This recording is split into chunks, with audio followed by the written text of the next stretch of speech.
Doctor B.R. Ambedkar की पुण्यतिथि पर श्रद्धालुओं का दिन भर से रतलाम अम्बेडकर प्रतिमा पर जा रहे हैं और उन्हें हार्दिक श्रद्धांजलि दी जा रही है। शाम का वक्त। सर नमस्ते, आपका नाम बताएंगे? राजेंद्र सिंह मेवालिया। अम्बेडकर जी के प्रासंगिक है। देखिए, भारत के इतिहास में और वर्तमान में जी बाबा साहब अम्बेडकर को निकाल देते हैं तो कुछ नहीं बचता है। अच्छा। ये देश बाबा साहब अम्बेडकर ने इस देश को, सभी जातियां, धर्म, संप्रदाय को एक मोती की माला में पिरो के रखा और इस देश के विकास के लिए संविधान में सभी प्रावधान किए। अब वर्तमान में आज़ादी के बाद से सबसे ज़्यादा विकास अगर बाबा साहब के संविधान के कारण है तो इस भारत देश में है और मैं सभी अम्बेडकर होना चाहिए। और वर्तमान पीढ़ी से मैं अनुरोध करना चाहता हूँ कि वो बाबा साहब को जरूर पढ़ें, बाबा साहब अम्बेडकर के जीवन संघर्ष को पढ़ें, उनसे प्रेरित होकर शिक्षा, संघर्ष और संगठन इन सभी में अपनी भूमिका निभाएं और जो संवैधानिक अधिकार हैं, संविधान है, उसको सुरक्षित रखें। मैडम अपना नाम बताएं। जी, मेरा नाम रश्मि सिंह मेवालिया, प्रदेश संयोजक, कांग्रेस कमेटी, मध्य प्रदेश। अम्बेडकर जी ने महिलाओं के लिए जो कार्य किए हैं, जी क्या कांग्रेस अभी अम्बेडकर जी के विचारों पर कार्य कर रही है? जी, देखिए, बिल्कुल भारतीय संविधान में परम पूज्य बाबा साहब अम्बेडकर ने सब समाज की महिलाओं को समानता का अधिकार दिया। पुरुषों के साथ कंधे से कंधा मिलाकर महिलाओं का आज जो सम्मान मिल रहा है वो भारतीय संविधान की वजह से है। और कांग्रेस परम पूज्य बाबा साहब के हमेशा मार्गदर्शन पे रह के काम करती है और संविधान को बचाने की, लोकतंत्र की रक्षा हमेशा करती है। धन्यवाद। जय भीम, जय जय भीम, जय भीम, जय भीम, जय जय भीम, जय जय भीम, जय भीम, जय भीम, जय भीम, जय जय जय जय जय भीम, जय भीम, जय भीम। बाबा साहब अम्बेडकर अमर रहे, अमर रहे। बाबा साहब अम्बेडकर अमर रहे, अमर रहे। भारतीय संविधान जिंदाबाद, जिंदाबाद, जिंदाबाद। भारतीय संविधान जिंदाबाद, जिंदाबाद, जिंदाबाद। जय जय जय जय जय भीम, जय भीम, जय भीम। दिवाकर, कौन सी संस्था से आप? मैं अनुसूचित जाति युवजन समाज भीम ब्रिगेड जिलाध्यक्ष। अच्छा। विश्व रत्न हमारे मसीहा बाबा साहब अम्बेडकर साहब की पुण्यतिथि मनाना है, 65वीं। अम्बेडकर सर्कल पर 6 दिसंबर डॉक्टर बाबा साहब अम्बेडकर जयंती पर श्रद्धांजलि देने के लिए उपस्थित हुए। अमर रहे, अमर रहे, अमर रहे। बाबा साहब अमर रहे, अमर रहे, अमर रहे। बाबा साहब अमर रहे, अमर रहे, अमर रहे। बाबा तेरा मिशन न। भारतीय संविधान जिंदाबाद, जिंदाबाद, जिंदाबाद। भारतीय संविधान जिंदाबाद, जिंदाबाद, जिंदाबाद। बाबा साहब अमर रहे, अमर रहे, अमर रहे। बाबा साहब अमर रहे, अमर रहे, अमर रहे। बाबा तेरी यही कमाई।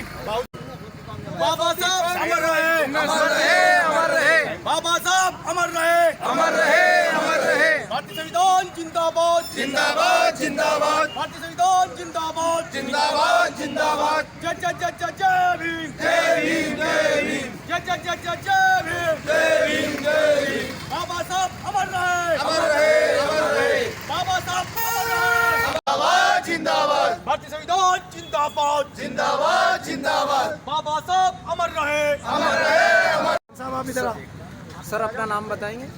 DR गोयल, आप जौन प्रभारी, किस पद पे काम कर रहे हैं और किस जिला जौन प्रभारी रतलाम। जी, बहुजन समाज पार्टी से। जी जी। अम्बेडकर संविधान जो जिसके विश्व में प्रसिद्ध है, किंतु वर्तमान में जो देश में घटनाएं घट रही है और अधिकारों को सही तरह से पालन नहीं होने के आरोप यूएनए में लग रहे हैं, क्या कहाँ तक आप इसे उचित समझते हैं? हाँ सर, यहीं पे हमारा भारतीय संविधान दुनिया का सबसे सर्वश्रेष्ठ संविधान है और इस संविधान को भाजपा और कांग्रेस के हाथों में अभी तक रहा है। उन्होंने पूरी तरह से संविधान को लागू नहीं कर पाया। मैं चाहता हूं कि ये बहुजन समाज पार्टी के द्वारा, बहन मायावती के द्वारा ये संविधान पूरी तरह से लागू होगा और तभी हमारी भारत की अनुसूचित जाति की, जनजाति की, पिछड़ों की समस्याएं का समाधान हो सकता है। अन्यथा बहुत ही दिक्कत में है संविधान, और संविधान को बचाने के लिए हम जी जान से लड़ेंगे। अनवर खान। अम्बेडकर जी द्वारा जो संविधान बनाया था, वर्तमान में लोकतंत्र, सभी जगह के लोकतंत्र करीब करीब विखंडन की स्थिति में है, किंतु भारतीय लोकतंत्र आज भी मजबूती के साथ खड़ा है। किंतु वर्तमान परिदृश्य में कैसे देख रहे हैं आप? आज की तारीख में बाबा साहब अम्बेडकर द्वारा जो संविधान हमारे देश को जो दिया गया था और संविधान के द्वारा जितने हमें अधिकार दिए गए थे, आज की तारीख में संविधान पूर्ण रूप से लागू नहीं है ऐसा हमें लगता है। क्योंकि आज हमें बोलने की आज़ादी नहीं है रही, आज हमारे कई अधिकार छीन लिए गए, संविधान को ख़त्म करने में लगे हुए हैं। इसलिए हम कह सकते हैं कि आज संविधान जो है बाबा साहब का उसके अनुरूप देश नहीं चल रहा है। और उस अनुरूप अगर देश चलता तो आज देश के अंदर जो न्यायपालिका है, आज आम आदमी के साथ न्याय नहीं हो रहा है। तो हम समझते हैं कि संविधान के माध्यम से देश अभी नहीं चल रहा है। धन्यवाद सर। के समय में आपको लगता है कि पूर्ण हो रही है? देखिए, बाबा साहब का जो उद्देश्य था वो तो बहुत साफ सुथरा और क्लियर था कि देश की जितनी महिला हैं सभी को अधिकार मिला जाए, बट उसके हिसाब से जो हमारे आज के नेता हैं उसका पालन नहीं हो पा रहा। अच्छा, इस संबंध में आप प्रयास कर रहे हैं? बिल्कुल बिल्कुल। धन्यवाद सर। अपना नाम बताएं। मैं सर तेजपाल सोलंकी, कार्यकर्ता बहुजन समाज पार्टी, रतलाम, मध्य प्रदेश। ये अभी भोपाल में एक आयोजन हुआ था जनजाति दिवस पर, उसमें जो मध्य प्रदेश शासन ने आदिवासी विभाग का पैसा उस कार्यक्रम के लिए खर्च करा, कहाँ तक पर्याय समझ रहे हैं आप? मैं इस मामले को 1% भी पर्याय नहीं समझता हूँ, क्योंकि मैं तो कहना चाहता हूँ अगर हमारे माननीय प्रधानमंत्री नरेंद्र जी मोदी को आदिवासियों से इतनी हमदर्दी है तो 5वीं और 6ठी अनुसूची क्यों नहीं लागू कर देते? भाई 60 साल से कांग्रेस ने भी राज किया, उसके बाद बीजेपी ने आई, बीजेपी भी राज कर रही है, पर ये पूर्ण तरीके से संविधान का इम्प्लीमेंट नहीं कर पा रहा है। क्योंकि डॉक्टर बाबा साहब अम्बेडकर ने 2 साल 11 महीने 18 दिन में इतना अच्छा संविधान लिखा है। अगर ये पूर्ण तरीके से लागू हो जाएगा तो भारत का एक भी नागरिक गरीब नहीं रहेगा।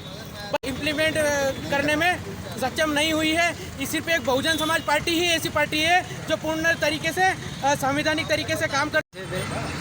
पर्वत चावल। आप बताएं अंबेडकर जी के विचारों को लेकर आप अभी क्या कार्य कर रहे हैं? बाबा भीमराव अंबेडकर जी के विचारों को लेकर आज हम लोग यहाँ पे उपस्थित हुए हैं। बाबा साहब की श्रद्धांजलि के उसमें हम ये चाहते हैं कि जो बाबा साहब ने शिक्षा हासिल करके जिस प्रकार उन्होंने समाज का नाम रोशन किया, उन्होंने एक नई लाइन बनाई कि जिस छुआछूत के दौर में कितना पढ़ाई कर पाना मुश्किल था, उन्होंने पढ़ाई को हासिल किया और समाज को उत्थान की ओर लेके गए। हमारे भी यही सोच है कि हमारे समाज को जगाया जाए और वापस से उसी गाइडलाइन के अंदर लाया जाए, जिससे कि शिक्षा को हथियार बनाकर हम समाज को नई राय दें और हमारे बच्चों को उन्नति की ओर ले जाएं। धन्यवाद। समाज तो ईमानदारी से काम कर रहा है, लेकिन कुछ चंद मुट्ठी भर मनुवादी लोग हमारे समाज को मिसगाइड कर रहे हैं, भ्रमित कर रहे हैं, उनको बांटने के लिए पूरा प्रयास कर रहे हैं।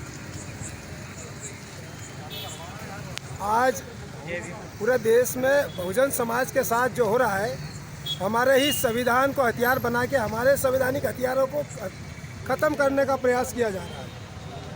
हम ऐसा भारत चाहते हैं, बाबा साहब ये ऐसा भारत चाहते थे कि धर्म मुक्त, जिस देश में 6743 जाति हो, जिस देश में 9 धर्म हो, वो देश का नागरिक या बहुजन समाज कभी तरक्की नहीं कर पाएगा। क्योंकि धर्म के माध्यम से ना हमें बांटा गया है, जातियों में हमें बताएं। मेरा नाम दिवाकर है, जिला अध्यक्ष अखिल भारतीय अनुसूचित जाति बहुजन समाज भीम ब्रिगेड का जिला अध्यक्ष। आज हमारी पूरी शाखा के साथ, हमारे पूरे कार्यकर्ताओं के साथ विश्व रत्न श्रमिकों, वंचितों, महिलाओं के लिए हमेशा विधायक जी एवं सांसद जी से लगातार कई वर्षों से अनुसूचित जाति जनजाति के बुद्धिजीवी वर्ग मांग कर रहे हैं कि ज़िले में एक अंबेडकर विचारधारा की लाइब्रेरी हो, जहां पर अंबेडकर विचारधारा की पुस्तकें और अनेक इस प्रकार के साहित्य उपलब्ध हो। तो क्या इस संबंध में भी आप सांसद जी एवं विधायक जी से अपनी बात रखेंगे? जी बिल्कुल रखेंगे, और होना भी चाहिए। जब सालों से जो मांग अनुसूचित वर्ग के जितने भी संगठन हैं, चाहे वो अजाक्स हो, चाहे भीम ब्रिगेड हो, चाहे युवजन समाज हो, चाहे कोई भी समाज हो, बाबा साहब के विचारों को जानने के लिए लाइब्रेरी खुलना चाहिए। लेकिन कुछ लोग, जैसा कि आप बोल रहे हैं कि इतने लोग कभी से मांग कर रहे हैं, तो कुछ ना कुछ ये भी दिखता प्राप्त होता है कि यदि लाइब्रेरी खुल गई और बाबा साहब के कॉन्स्टिट्यूशन के बारे में, उनके विचारों के बारे में यदि सब लोग पढ़ लेंगे